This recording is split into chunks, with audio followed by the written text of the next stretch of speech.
Hello दोस्तों, आप सभी का स्वागत है क्रिस्टल ऑल स्टडी चैनल में। चलिए आज हम करेंगे हमारा हिंदी के वन लाइनर क्वेश्चंस जो कि आपका एग्जाम में आ सकते हैं। पेपर कोड हमारे एग्जाम का है BAHL 111। चलिए स्टार्ट करते हैं हमारे क्वेश्चन नंबर 1 से। क्वेश्चन नंबर 1 कहता है जयशंकर प्रसाद की किन्हीं दो कहानियों के नाम लिखिए। तो सबसे पहला आता है जयशंकर प्रसाद जी की कहानियों में हाया, प्रतिध्वनि, आकाशदीप, आंधी तथा इंद्रजाल। तो इनमें से आप कोई भी दो लिख सकते हैं। क्वेश्चन नंबर 2 कहता है उपन्यास सम्राट किसे कहा गया है। तो उपन्यास सम्राट के नाम से प्रेमचंद को जाना जाता है। ठीक है। क्वेश्चन नंबर 3, रानी केतली की कहानी के लेखक कौन है। तो इसका उत्तर क्या हो जाएगा, ईशा अल्लाह खां।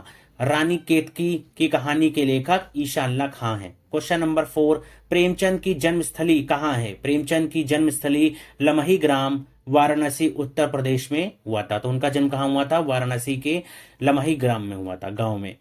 क्वेश्चन नंबर 5 कहता है पुरस्कार कहानी के लेखक कौन है। पुरस्कार कहानी के सुप्रसिद्ध छायावादी कवि जयशंकर प्रसाद हैं जो कि लेखक हैं। क्वेश्चन नंबर 6, पंच परमेश्वर कहानी के लेखक कौन है। पंच परमेश्वर कहानी के लेखक मुंशी प्रेमचंद जी हैं। चलिए क्वेश्चन नंबर 7 कहता है व्यंग्यात्मक कहानी किसने लिखी है। व्यंग्यात्मक कहानी बच्चों किसने लिखी है, हरिशंकर परसाई ने लिखी है, हरिशंकर परसाई ने।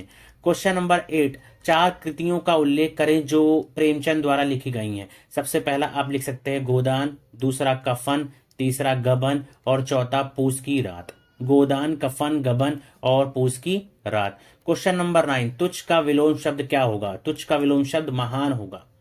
क्वेश्चन नंबर 10, प्राप्ति का शुद्ध वाक्य क्या है। प्राप्ति का शुद्ध वाक्य इस तरह लिखा जाएगा। देखिए इसमें एरर क्या है कि इसमें बड़ी की मात्रा, इसमें छोटी की मात्रा लगेगी। क्वेश्चन नंबर 11 क्या कहता है। क्वेश्चन नंबर 11 कहता है दो महिला कथाकारों के नाम लिखिए।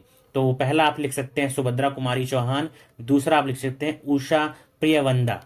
क्वेश्चन नंबर 12 क्या कहता है। क्वेश्चन नंबर 12 कहता है हरिशंकर परसाई की किसी रचना का नाम लिखिए। तो हरिशंकर परसाई जी ने हंसते हैं राते हैं एंड तर खोज, ये दोनों जो कविताएं हैं, ये रचनाएं हैं, किसकी हैं, ये दोनों हरिशंकर परसाई की। अगर बच्चों आपको इसका पीडीएफ चाहिए then you can contact on this number और आपको पीडीएफ मिल जाएगा।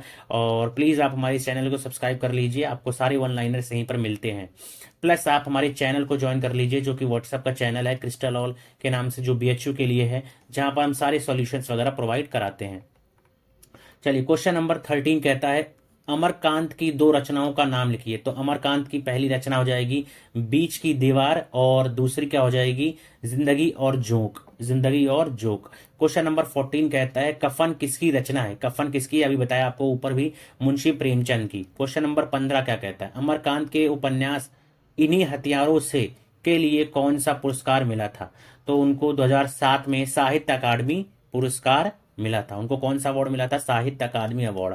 क्वेश्चन नंबर 16 कहता है मधुआ के लेखक की किसी दूसरी चर्चित कहानी का नाम लिखे। तो मधुआ के लेखक की दूसरी चर्चित कहानी क्या हो जाएगा, पुरस्कार।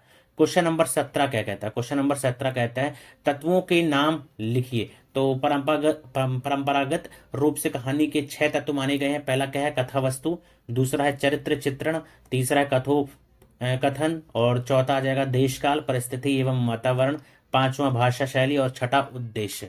तो ये 6 आ जाएंगे। क्वेश्चन नंबर 18 क्या कहता है ईदगाह कहानी की अमीना हामिद कौन है। तो ईदगाह कहानी में अमीना और हामिद कुछ पात्र हैं जो कि ईदगाह कहानी के आते हैं। ठीक है। और इसको आप बहुत अच्छे से, और भी आंसर इसको अच्छे से लिख सकते हैं। क्वेश्चन नंबर 19 क्या है, किस कहानी में नैनीताल की ठंडी रात का परिवेश किस पाठ्यक्रम में पढ़ी गई कहानी में आया है। नैनीताल की ठंडी रात का परिवेश अपना अपना भाग्य कहानी में आया है, अपना अपना भाग्य। क्वेश्चन नंबर 20 क्या कहता है जयशंकर प्रसाद कवि और कहानीकार दोनों हैं, यह कथन सही है या गलत। तो ये कथन बिल्कुल सही है। जयशंकर कवि भी हैं और कहानीकार दोनों हैं। क्वेश्चन नंबर 21 क्या कहता है अक्षर और पृथक अशुद्ध वाक्यों के शुद्ध शब्द लिखिए। तो क्या हो जाएगा, इसको देखिए कैसे लिखा गया है। अक्षर को इस तरह लिखा जाता है और पृथक को इस तरह। इसको आप थोड़ा अच्छे से देख सकते हैं। क्वेश्चन नंबर 22 क्या कहता है गोदान किस कहानी में आया है। तो गोधन, सॉरी यहाँ गोधन है, तो गोधन किस कहानी में आया है, पंचलाइट कहानी में आया है। गोधन किस कहानी में आया है, पंचलाइट कहानी में। और अगर बच्चों आपको पीडीएफ चाहिए then you can contact on this number. Question number 23 क्या कहता है, सकलदीप का पात्र है बाबू किस कहानी के पात्र हैं? तो सकलदीप और का पात्र है बाबू, बाबू ये किस कहानी के पात्र हैं? तो ये ईदगाह कहानी के ये भी क्वेश्चन कुछ इसमें रॉन्ग लग रहा है, ये ईदगाह कहानी में तो नहीं आते हैं, इसको चेक करना पड़ेगा। Question number 23। क्वेश्चन नंबर 24 क्या कहता है, विकास और गृहिणी अशुद्ध वाक्यों के शुद्ध वाक्य लिखिए। विकास और गृहिणी कैसे लिखा जाएगा, इस तरह लिखा जाएगा, देख लीजिए। क्वेश्चन नंबर 25, अंग्रेजी के प्रभाववश योग का योगा बोलना और लिखना क्या वर्तनीगत दृष्टि से सही है या गलत है? हाँ या सही में उत्तर, हाँ या ना में उत्तर दीजिए, तो हाँ इसका आंसर हो जाएगा। क्वेश्चन नंबर 26 कहता है अकाल उपसर्ग लगाकर बना शब्द है या प्रत्यय द्वारा? तो अकाल, अकाल, तो ये उपसर्ग लगा के बना है। क्या लगा के बना है बच्चों? उपसर्ग। काफी आसान सवाल था ये, इसका आंसर गलत है।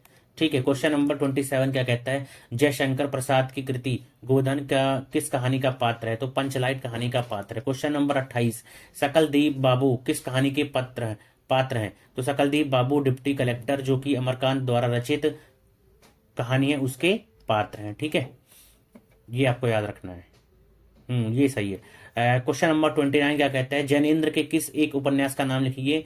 तो 30 परख ये कहानी उनकी है, उपन्यास। क्वेश्चन नंबर 30 क्या कहता है, पक्षी का पर्यायवाची लिखो। पक्षी का पर्यायवाची क्या हो जाएगा बच्चों? खग और विहग। क्या हो जाएगा? खग और विहग। 31वां क्वेश्चन क्या कहता है, दाज्यू कहानी में दाज्यू किस प्रदेश का निवासी है? तो बिहार का निवासी है। क्वेश्चन नंबर 32 क्या कहता है, गोदान किस की रचना है? तो गोदान मुंशी प्रेमचंद की रचना है। क्वेश्चन नंबर 33, रेणु का पूरा नाम लिखिए। रेणु का पूरा नाम क्या था? फडणवीस नाथ रेणु। क्वेश्चन नंबर 34 क्या कहता है, बनारस से संबंधित किन्हीं दो कहानीकारों का नाम लिखिए। तो बनारस से आप याद रख सकते हैं प्रेमचंद और दूसरा जयशंकर प्रसाद। किस व्यंग्यकार लेखक का नाम लिखिए? तो व्यंग्यकार लेखक का नाम क्या हो जाएगा? पंडित आइन। ठीक है, पंडित आइन। क्वेश्चन नंबर 36 क्या कहता है, हामिद हमिद किस कहानी का पात्र है? तो ईदगाह, यहां पर सही है। ठीक है, ईदगाह कहानी का पात्र है हामिद।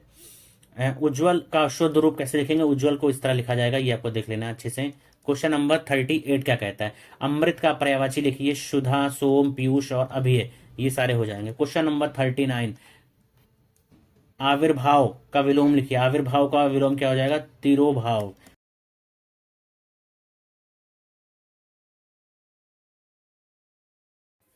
चलिए दोस्तों, अब हम करेंगे क्वेश्चन नंबर हमारा 40 क्या कहता है। क्वेश्चन नंबर 40 हमारा कहता है, यशपाल की किन्हीं दो कहानियों का नाम लिखिए। तो यशपाल की दो कहानियां कौन कौन सी हो जाएंगी? देखिए यहाँ जो कहानी दी गई है, पहला हो जाता है पिप्पर की आन, दूसरा हो जाता है ज्ञानदान, तीसरा हो जाता है भस्मावृंत चिंगारी, चौथा हो जाएगा फूलों का कुर्ता। तो इनमें से आप कोई भी दो ऐड कर सकते हैं। क्वेश्चन नंबर 41 कहता है, पर्यायवाची शब्द किसे कहते हैं? तो पर्यायवाची शब्द उन शब्दों को कहा जाता है जिनके अर्थ समान होते हैं, जैसे कि जल, नीर, अम्ब, तो आदि।